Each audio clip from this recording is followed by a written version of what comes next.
We write the year 1953 and you are born in Kuala Lumpur, Malaysia as the eldest son of the current Malaysian head of state. As normal in your circle, you attend the most prestigious school in the vibrant capital of Kuala Lumpur, graduate from a university in England, and you are elected to the Malaysian parliament at the tender age of 23. But what you don't know yet is that you will not only play the leading role in the biggest kleptocracy scandal to date, will not only put the future of your own country at risk for the sake of your bank account balance, but that you will also spend your golden years miserably in prison. Welcome to How to Steal a Country, the story of Najib Razak. Your ambition and dedication promise a rosy future with a career as a politician. Over the next 3 decades, you'll be in almost every leading position in the Malaysian government, from Deputy Minister of Energy to Minister of Culture, from Deputy Minister of Education to Minister of Defense, from Minister of Youth and Sports even to Deputy Prime Minister. As of 2008, you are the Minister of Finance, and as of 2009, you are also the head of state of Malaysia. Everything goes well. After all, you win the trust of the people by communicating that you are interested in tackling poverty, enabling access to quality education for all, promoting transparency and accountability, and establishing respect and fairness in the public dialogue. Now and only now, as Prime Minister and Minister of Finance, the right time has come to launch the sovereign wealth fund One Malaysia Development Berhad, or in short 1MDB. 1MDB is a sovereign wealth fund designed to make strategic investments that will ensure a prosperous future for Malaysia. You have the sole control over deciding what investments will be made and who will work with you on this project. 2 people are essential in this regard, namely Joe Low and Tim Leisner. Joe Low is a Malaysian businessman from Penang. At the end of the day, you need someone to negotiate all the deals. You don't give Joe a formal position at 1MDB, but still grant the necessary permissions he needs to perform the deals. Joe is not only well connected to Malaysia's elite, but also has some good friends in Middle Eastern countries and the US. The perfect man for your plans. After all, you can't take care of your most favorite project alone, but still have the annoying task of enabling a better future for your country. As it will turn out later, Joe will make quite a fortune thanks to the position you gave him. There was also Tim Leisner, managing director at the American investment bank Goldman Sachs. How the relationship between you and Tim is unclear, however Tim helps to organize the system such that billions of dollars can be stolen in a hopefully unnoticed manner. Or in short, he launders the money. In the end, the scandal will increase the net worth of Tim by $200 million, but his actions will eventually bring him behind bars and a $43 million fine. Goldman Sachs, by the way, will later have to pay a record fine of $5 billion to Malaysia and the US.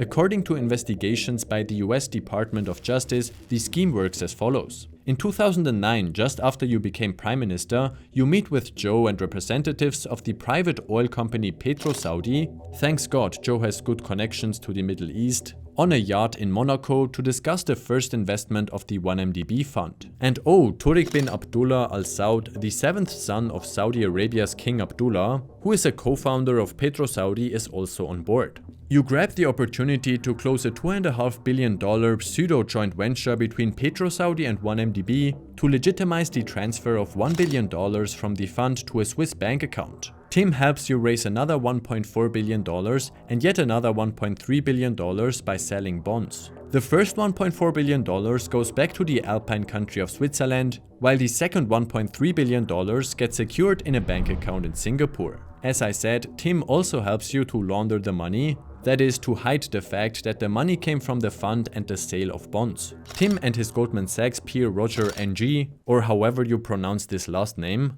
bribe officials in Malaysia and the United Arab Emirates to launder the money. It is unclear how the further procedure looks like, but the key message here is that billions of dollars were stolen and laundered.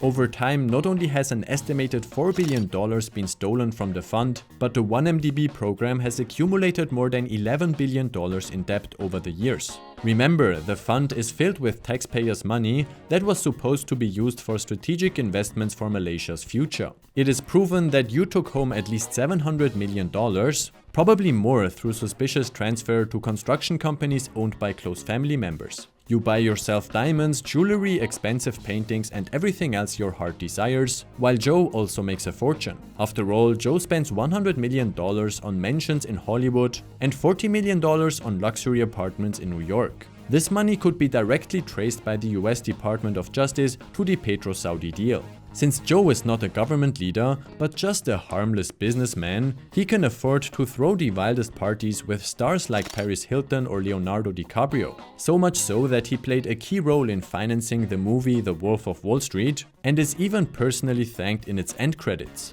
But now the time has come for the party to end.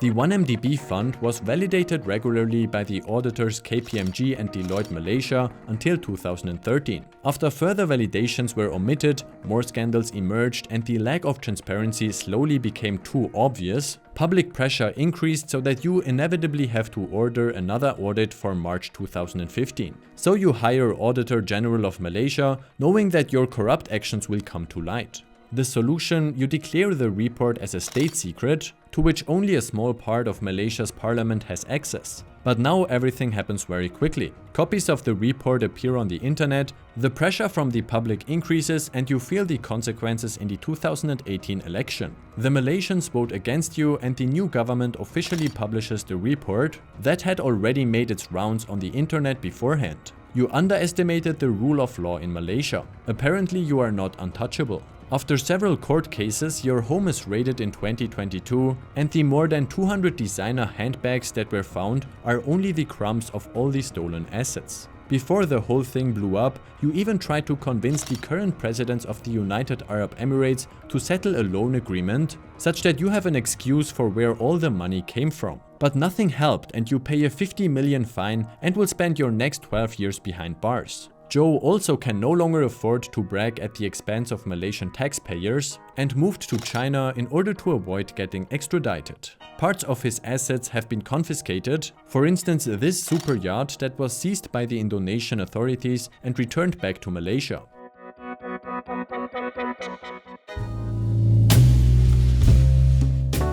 If you enjoyed this different kind of video, please let me know down in the comments. I have researched everything for the best of my knowledge. I'm doing this all on my own, so if something isn't quite right, I'll correct it in the pinned comment. As always, all sources can be found in the video description below.